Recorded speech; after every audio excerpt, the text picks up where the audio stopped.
Baik, selamat sore semuanya. Untuk pertemuan kali ini, sesuai dengan janji saya pada minggu lalu bahwa hari ini kita akan mengulas sedikit tentang bagaimana langkah awal penulisan proposal tugas akhir. Terkait dengan tugas yang berkaitan dengan mata kuliah, nanti saya akan cek dulu. Apabila tugas-tugasnya sudah dirasa cukup, jadi tidak ada tugas tambahan, tapi jika memang hasil dari rekap tugasnya masih ada kekurangan, nanti Ibu infokan lebih lanjut di WA group ataupun di GCR. Oke, kita kembali ke pembahasan kali ini, yaitu langkah penulisan proposal tugas akhir. Jadi kalian harus rencanakan mulai dari sekarang mau topik apa, judul apa, dan lain sebagainya. Oke. Sebelum kita melangkah ke langkah awalnya seperti apa, di sini Ibu tunjukkan dulu bagian alir dari kalian mengajukan proposal sampai nanti ujian TA. Nah, yang pertama itu untuk mahasiswa harus memenuhi syarat 130 SKS, sudah mengambil KP, dan mendaftarkan atau mencantumkan TA dalam KRS. Nah, ini untuk mahasiswa konversi seperti kalian, saya rasa ini sudah cukup. Nanti dicek lagi, mengambil KP saya rasa sudah. Kemudian yang terakhir itu adalah mencantumkan TA dalam KRS. Ini pendaftaran di Sunaria. Kalian pasti nanti diberitahukan bagaimana caranya. Kemudian selanjutnya adalah mahasiswa membuat praproposal TA. Nah, praproposal ini adalah dokumen yang harus kalian buat sebelum kalian memenuhi syarat pembuatan proposal, seperti itu ya. Nanti akan dijelaskan lebih lanjut. Biasanya ada dua metode. Ada yang langsung diserahkan ke prodi, nanti prodinya sendiri yang menyeleksi dosen yang harus mereview siapa.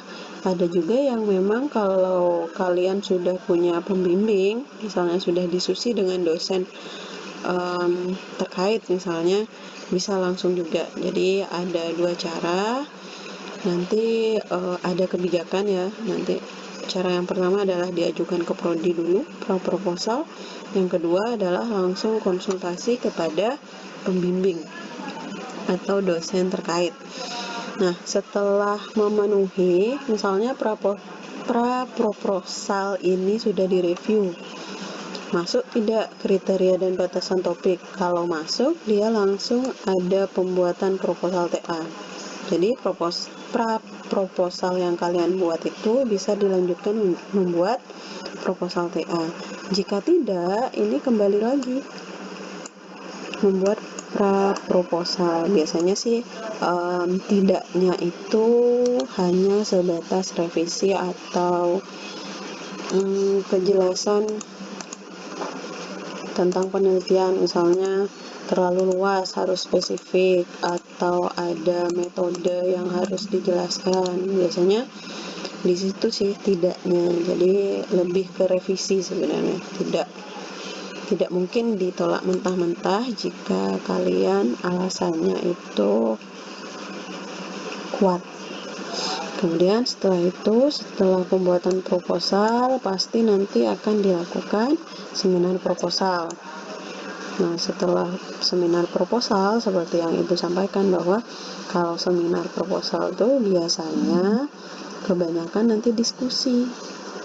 Karena dari dosen penguji, selain dosen pembimbing ya, nanti akan memberi masukan, proposal Anda harus dibatasi, kemudian harus diperluas di bagian ini, di bagian itu. Nanti kalian akan dapat di seminar proposal. Nah, ini biasanya ada dua keputusan, proposal diterima tanpa perbaikan atau proposal diterima dengan perbaikan. Alurnya seperti ini. Biasanya ya kalau sudah ada pembimbing kemudian ada review proposal itu biasanya ini jarang banget, jarang sekali terjadi yang tidak diterima gitu. Paling diterimanya itu dengan perbaikan, itu yang paling banyak. Tidak diterima perbaikan gitu, nggak langsung membuat proposal awal. Nah, ada satu kejadian yang membuat kalian atau beberapa mahasiswa akan membuat proposal ulang itu biasanya dia tidak tahu awal mulanya, tiba-tiba daftar ujian, kemudian tidak ada siapa yang membimbing dia dan lain-lain. Itu yang biasanya akan membuat mahasiswa tersebut terjebak. Jika tidak diterima itu akan membuat proposal ulang. Tapi kalau runtut, kalian sudah diskusi dengan pembimbing, kemudian sudah melewati proposal tadi, saya rasa akan diterima dan dengan perbaikan, biasanya itu yang lebih banyak. Kemudian setelah proposal, ini asal diketahui saja bahwa nanti setelah proposal baru akan ada penetapan pembimbing. Biasanya yang ditetapkan tuh dosen pembimbing yang pertama yang kalian ajak diskusi sama pembimbing lagi satu. Ada 2 pembimbing nanti untuk tugas akhir. Kemudian pelaksanaan TA, kemudian proses pendaftaran nanti akan dijelaskan lebih lanjut di bagian administrasi. Yang terpenting itu adalah kalian menyusunnya seperti apa. Ya. Ini hanya untuk informasi aja. Kalau udah proses, ada pelaksanaan ujian, ada lulus. Jika lulus, nanti lulus dengan perbaikan TA, kemudian selesai. Kalau tidak lulus, misalnya, ya mengulang TA, mau tidak mau. Kemudian, kalau udah mengulang TA ya, biasanya mulai dari analisisnya biasanya yang diulang ya. Tapi ini tidak pernah terjadi yang saya ingat ya untuk mengulang TA-nya ya, karena seharusnya kalau sudah ujian TA itu pembimbing sudah oke, sudah ACC, saya rasa sih tidak ada hal yang terlalu krusial atau menjatuhkan di pas kalian pelaksanaan ujian TA. Seharusnya ya, jangan sampai nanti ada hal-hal yang sebenarnya tidak mungkin terjadi jadi mungkin terjadi gitu. Jadi jangan sampai, saya rasa sih tidak akan mungkin ya, karena alurnya sudah pas, sudah sesuai, kemudian ada bimbingan dengan dosen. Saya rasa untuk mengulang TA ini tidak mungkin ya. Kemudian itu penjelasan sedikit tentang prosedur pelaksanaan tugas akhirnya. Nah, sekarang yang terpenting adalah bagaimana mengajukan proposal.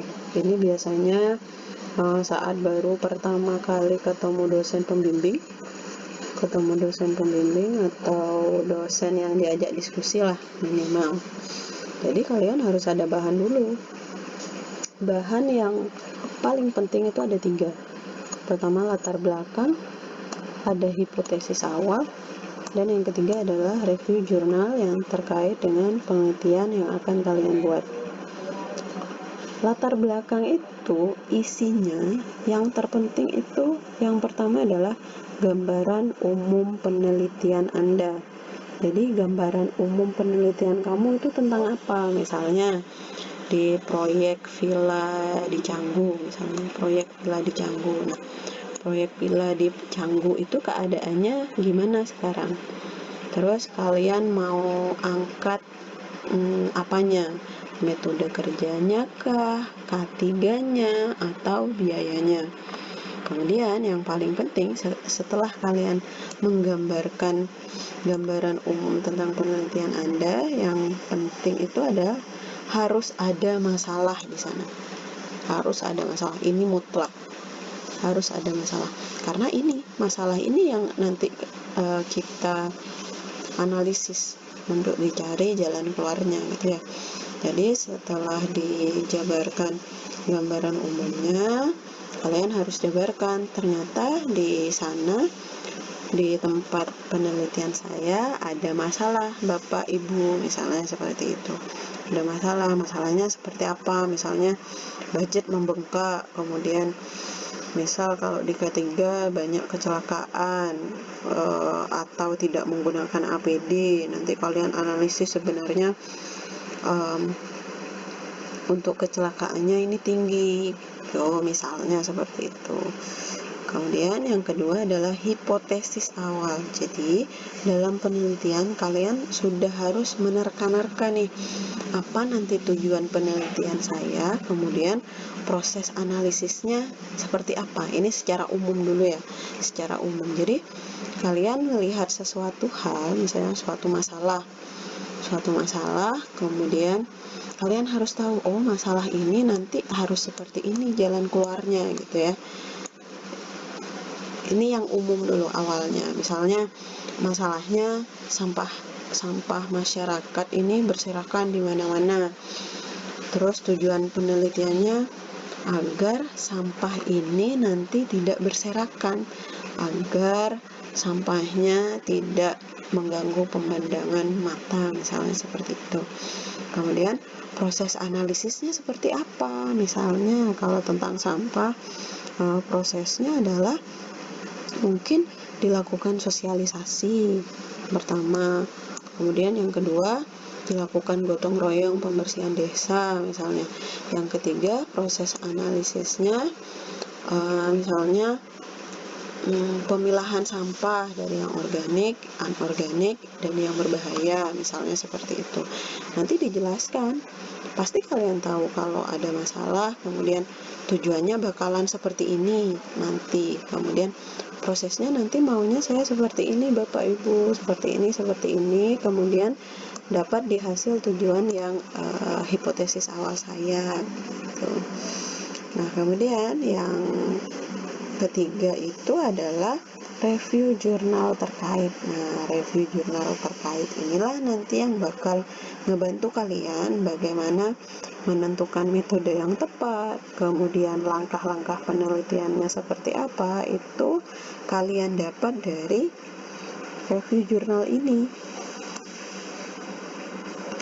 Kalian bakal dapat di sini contoh metodenya, kemudian sudah dilaksanakan di tempat mana saja, kemudian hasil di daerah itu tuh kekurangannya apa. Nanti bisa jadi kalian di penelitian kalian tuh ditambahin, oh di penelitian ini ternyata kurang maksimal di ini, nanti di penelitian saya akan saya tambahkan seperti ini, misalnya seperti itu ya. Nah ini contoh review jurnal sebaiknya mencakup beberapa hal. Ini dapat ditabulasi ya, ditabelkan. Jadi untuk review jurnal itu usahakan Anda bisa menyebutkan judul, kemudian tujuan atau rumusan masalah dari penelitian tersebut.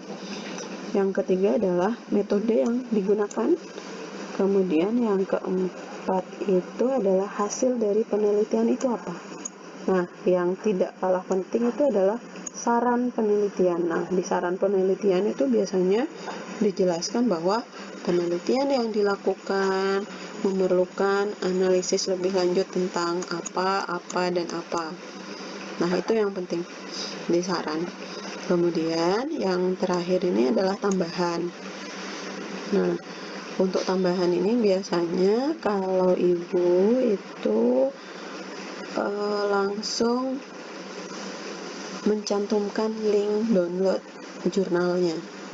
Jadi ini hanya sebagai bantuan kalian untuk mempermudah apabila nanti kehilangan jejak jurnal-jurnal yang sudah di-download. Jadi copy aja link downloadnya di situ. Jadi sewaktu-waktu misalnya kalian lupa yang ini nih jurnal yang mana, biasanya kan seperti itu ya, jurnal yang ini metode yang ini ada di jurnal nomor berapa ya, tanggal berapa saya aksesnya, biasanya kan seperti itu, biasanya mahasiswa seperti itu ya. Jadi untuk wanti-wanti kalian lupa, itu bisa kok nanti dicantumkan link downloadnya. Ini sebagai mempermudah kalian aja untuk yang akhir ini. Nah, di sini Ibu sudah sediakan contoh sederhana tabulasi data hasil review jurnal. Jadi ditabulasi aja nanti. Jadi pas ketemu dosennya nggak semua jurnal kalian bawa, tapi cukup 1 atau 2 lembar saja hasil dari review jurnal terkait. Nah, kalau nanti dosen yang bersangkutan ingin tahu isi-isi dari jurnal yang kalian review, ya udah tinggal klik link dokumen aja. Jadi kalian nggak perlu print banyak-banyak tuh yang namanya jurnal gitu ya. Jadi di sini ada nomor, judul penelitian, kemudian tujuan atau rumusan masalah, metodenya, kemudian hasilnya, dan sarannya. Ini sampai 10 ya. Ini sebagai contoh tabulasi datanya seperti ini kalau disederhanakan. Kalian bisa tambahin lagi sesuai dengan kreativitas kalian, silahkan. Ini hanya contoh saja untuk mempermudah kalian dalam mengumpulkan informasi-informasi terkait dengan penelitian yang akan kalian laksanakan. Kemudian, nah itu tadi bagaimana cara awal kalian menyusun atau menentukan topik proposal Anda. Nah, yang selanjutnya ini terkait dengan penyusunan proposal tugas akhir. Nah, ini seperti yang ada di bagan tadi ya, bahwa yang pertama itu memenuhi persyaratan 130 SKS, kemudian sudah mengambil KP, dan mata kuliah teknik penulisan dan presentasi. Ini yang wajib ketiganya itu teknik penulisan dan presentasi harus dapat. Kemudian yang kedua, sebelum membuat proposal, mahasiswa mengajukan pra-proposal seperti yang sudah Ibu sampaikan di awal sesuai dengan format penulisan, dan mengajukan ke program studi. Ini ada 2 pilihan seperti yang Ibu sampaikan di awal, bahwa program studi nanti menunjuk reviewer, atau kalian sudah punya dosen pembimbing, dosen yang diajak diskusi, ini diinformasikan juga ke prodi nanti. Kemudian setelah itu, pembimbing proposal TA terdiri atas seorang pembimbing, calon pembimbing 1 yang bertanggung jawab penuh. Nah, biasanya pembimbing 1 ini adalah pembimbing yang dari awal sudah berdiskusi dengan kalian. Jadi pembimbing yang diajak diskusi tentang proposal, kemudian tentang review jurnal dan lain-lain, itu biasanya calon pembimbing 1-nya di sana. Nah, biasanya untuk proposal itu nanti ada 3 bab, yaitu pendahuluan, tinjauan pustaka terkait dengan teori, dan bab 3 adalah metode penelitian. Dan selanjutnya pasti ada daftar pustaka dan lampiran jika ada. Kemudian format di atas disesuaikan dengan format laporan TA, nanti saya sampaikan di video materi selanjutnya, dengan penggantian kata tugas akhir menjadi proposal tugas akhir. Nanti ini ada formatnya tersendiri. Kemudian setelah proposal TA diseminarkan dan diterima, selanjutnya dengan pelaksanaan TA. Kemudian, nah ini dia, setelah proposal TA diseminarkan dan disetujui dengan atau tanpa perbaikan, nanti dilanjutkan dengan pelaksanaan TA. Jadi kalian sudah bisa ke lapangan, misalnya cari data dan lain-lain. Nah, itu akan ditunjuk nanti saat itu pembimbing kedua. Nah, pembimbing kedua ini ditunjuk oleh program studi pada saat pengajuan SK pembimbing TA. Nanti intinya pembimbing 1 nanti yang bertanggung jawab penuh atas kalian pengajuan proposal. Nah, pembimbing 2-nya biasanya setelah kalian proposal baru terpilih pembimbing 2. Kemudian bagaimana prosedurnya? Prosedurnya adalah yang pertama, seminar proposal tugas akhir dilakukan setelah laporan proposal TA selesai dan mendapat persetujuan seperti pada lampiran nanti saya tunjukkan. Kemudian mahasiswa menyerahkan laporan sementara, ini tentang syarat untuk pengajuan ya. Jadi menyerahkan laporan selambat-lambatnya 3 hari sebelum hari seminar. Jadi setelah proposal disetujui, kalian kan akan melakukan seminar proposal. Nah, sebaiknya nanti untuk materi ini disampaikan kepada pembimbing dan penguji itu H-3. Jadi biar ada waktu beliau-beliau yang menjadi pembimbing dan penguji itu untuk membaca, seperti itu ya. Kemudian mahasiswa menyiapkan materi presentasi. Ini harus PPT-nya durasinya kurang lebih 15 menit. Jadi isi proposal jangan di copy paste di PPT. Ini sering terjadi. Jadi jangan di copy paste semua. Jadi cari topik-topik pentingnya karena waktunya kurang lebih 15 menit saja. Kemudian yang terakhir, pembahas menyiapkan dan memberi kritik serta saran untuk menyempurnakan proposal. Jadi yang memberi kritik dan saran itu pembimbing, yang memberikan kritik yang saya pembimbing dan penguji sih sebenarnya yang membahas atau menyiapkan ini. Tapi biasanya untuk kritik dan saran itu penguji, tapi yang menyiapkan formnya, kemudian menampung semua kritik dan saran itu biasanya dilakukan oleh mahasiswa yang bersangkutan dan pembimbing. Nanti kan pasti setelah kalian melakukan ujian proposal, setelah itu seminar, kemudian setelah seminar pasti mahasiswa yang bersangkutan akan langsung berdiskusi dengan dosen pembimbing tersebut. Untuk mekanismenya ini ada sesuai bahan alir ya. Nanti mekanisme pelaksanaan tugas akhir itu yang pertama, mahasiswa telah melaksanakan seminar proposal, proses pembimbing TA ya. Kemudian pembimbing TA ini terdiri dari 1 dan 2. Proses bimbingan dilaksanakan sekurang-kurangnya sekali dalam 2 minggu.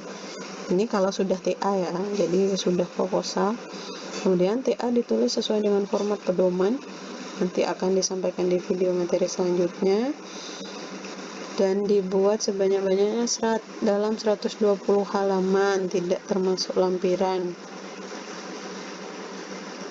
Oke, ini bisa kurang ya dari ini. Kemudian bila mahasiswa tidak dapat menyelesaikan laporan TA dari masa kurun SK berlaku, maka mahasiswa harus mengajukan permohonan perpanjangan TA. Nah, ini jadi harus mengajukan permohonan perpanjangan. Kalau tidak salah, pembimbing TA itu 6 bulan. Nanti saya cek kembali untuk masa berlaku, karena di SK biasanya tercantum di sana masa berlaku SK pembimbingnya berapa bulan, seperti itu ya. Nah, ini dia contoh SK pembimbingnya nanti seperti ini. 6 bulan. SK pembimbing itu 6 bulan. Kemudian lampiran 5 ini contoh kartu bimbingan tugas akhir. Ya, itu contoh kartu bimbingan. Kemudian lampiran TA 6 itu adalah permohonan perpanjangan TA kalau ini sudah tidak berlaku atau expired. Jadi jangan sampai lah expired gitu ya. Ini jangan sampai ini digunakan. Jadi harus dimaksimalkan ini waktunya. Ingat, apa yang sudah dimulai harus diselesaikan dengan baik sesuai dengan planning kalian di awal. Oke, next. Nah, ini prosedur pelaksanaan ujian tugas akhirnya sama sebenarnya dengan yang bagian akhir yang di atas itu sudah lulus mata kuliah. Ini kalau sudah mau ujian TA ya, jadi semua mata kuliah sudah lulus, laporan TA sudah kelar, kemudian ini ketentuan administrasi ini harus sudah lunas tanpa tanggungan apapun, kemudian memberi laporan sementara kepada pembimbing dan penguji, kemudian di sini durasinya lebih kurang 20 menit untuk yang ujian ya, biasanya disesuaikan nanti. Kalau yang proposal kan tadi 15 menit, kalau di ujian itu lebih kurang 20 menit biasanya. Nanti bakal diatur oleh moderator biasanya. Kemudian penguji terdiri atas pembimbing 1 atau 2 dan 2 orang dosen penguji yang salah satunya menguasai bidang TA yang diuji. Nah, nanti pembimbingnya dua-duanya datang dan 2 orang penguji. Jadi nanti ada 4 dosen di sana. Untuk kriteria pengujian itu sesuai dengan peraturan. Nah, ini biasanya untuk dosen-dosennya ya. Nah, ini dia. Untuk penilaian tugas akhir. Ini di laporan atau di panduan KPTA yang lama ya, mungkin akan diperbarui mungkin, tapi saya gambarkan saja bahwa semua aspek akan dinilai, penyajian, materi, dan penulisan TA. Yang paling besar persentasenya adalah penguasaan materi tugas akhir. Jadi usahakan tugas akhir Anda itu dibuat oleh Anda sendiri agar saat dilakukan tanya jawab nanti tidak kebingungan halaman berapa, ini halaman berapa. Kalau kalian sudah menguasai atau mengerjakan sendirilah minimal, pasti kalian hafal nanti, oh bagian ini, oh ternyata yang ditanyakan bagian ini, begitu ya. Kemudian ada pengetahuan teknik umum nanti. Ini sesuai penguji ya, saya juga nggak tahu nanti yang bakalan keluar struktur air atau tanah dan lain sebagainya. Biasanya pengetahuan teknik umum ini disesuaikan dengan konsentrasi TA yang kalian buat. Jadi misalnya TA kalian dalam struktur misalnya, untuk pengetahuan teknik umumnya mungkin nanti ditanyakan peletakan, kemudian bagaimana cara hitung momen, lintang, normal yang seperti itu, bidang momen, bidang lintang, dan bidang normal. Kalau di air misalnya kayak angkat air, hukum Archimedes, dan lain-lain. Biasanya sih disesuaikan dengan apa yang kalian analisis pada TA kalian, tapi terkait dengan teknik umum aja.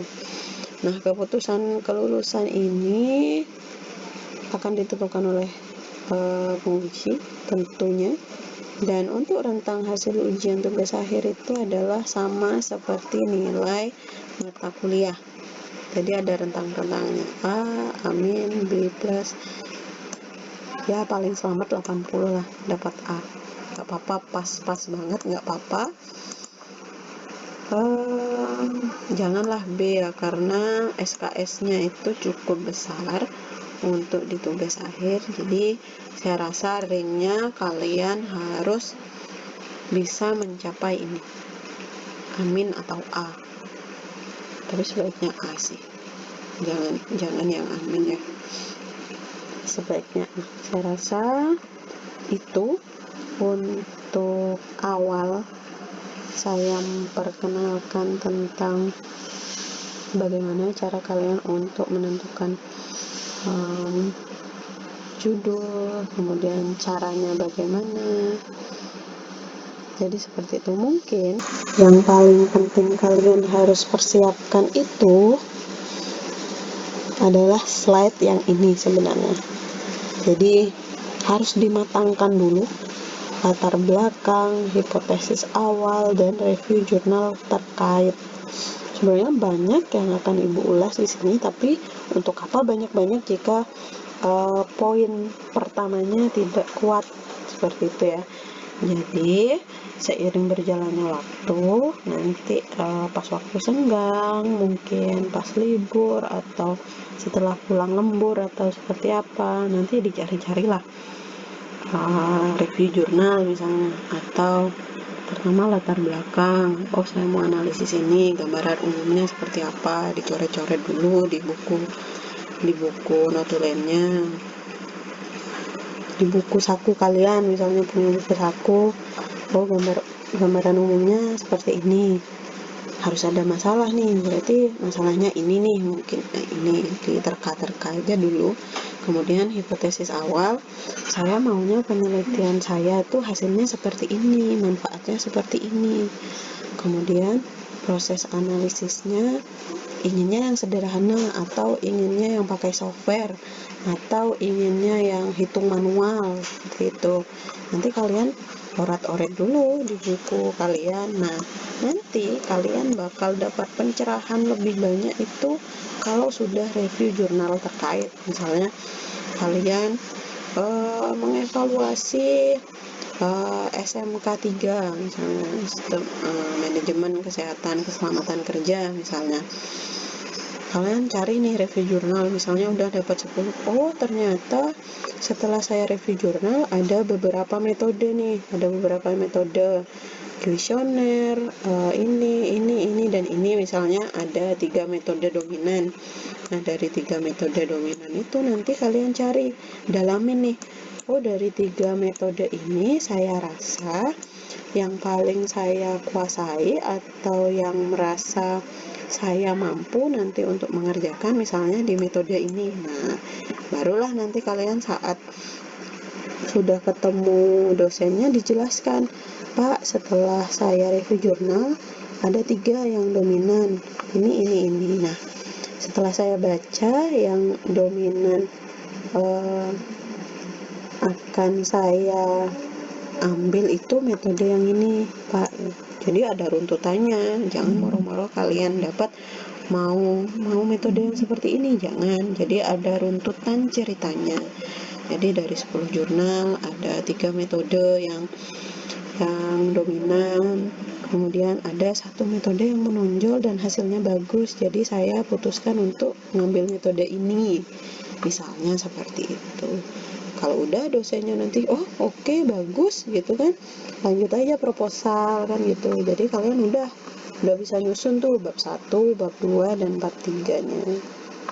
Oke, saya rasa yang paling krusial, yang paling penting itu adalah ini dan ini. Oke, bisa ya. Kalau kalian punya 2 judul misalnya, ya udah buat 2 eksemplar jadinya. Yang satu judul sendiri latar belakang hipotesis dan review jurnalnya misalnya, yang satu judul lagi latar belakang ini misalnya. Jadi kalian pas menghadap dosen, sebenarnya saya punya 2 gini misalnya, 2 judul, ini latar belakang hipotesis awal dan review jurnalnya saya sudah buat masing-masing. Menurut ibu atau bapak sebaiknya saya di mana ya ininya, harus ambil yang ini atau yang ini, misalnya seperti itu. Dan biasanya dosen bakal ngembaliin lagi ke kalian, yang ini kelebihannya apa, yang ini kelebihannya apa, seperti kalian harus bisa jawab. Kelebihannya yang ini, kekurangannya yang ini, misalnya seperti itu. Nanti barulah dosennya memberi keputusan, ya udah berarti kamu harus, atau saya sarankan pakai judul yang ini, misalnya seperti itu. Jadi seperti itu ya untuk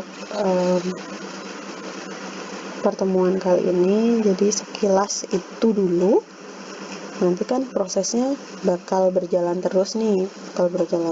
Nanti yang terpenting yang ini dulu, yang slide ini dulu yang ibu tampilin sekarang, itu yang paling penting untuk langkah awal kalian dalam merencanakan proposal. Tidak terlalu cepat, daripada kalian sampai belakang nanti keteteran. Nanti kita kan nggak tahu nanti tugas dosen untuk semester depan seperti apa kan kita nggak tahu ya. Jadi ya seminggu sekali atau seminggu 3 kali adalah review yang jurnal yang direview misalnya, atau adalah ide, oh nanti bakalan kesini deh arahnya kayaknya TA saya seperti itu ya.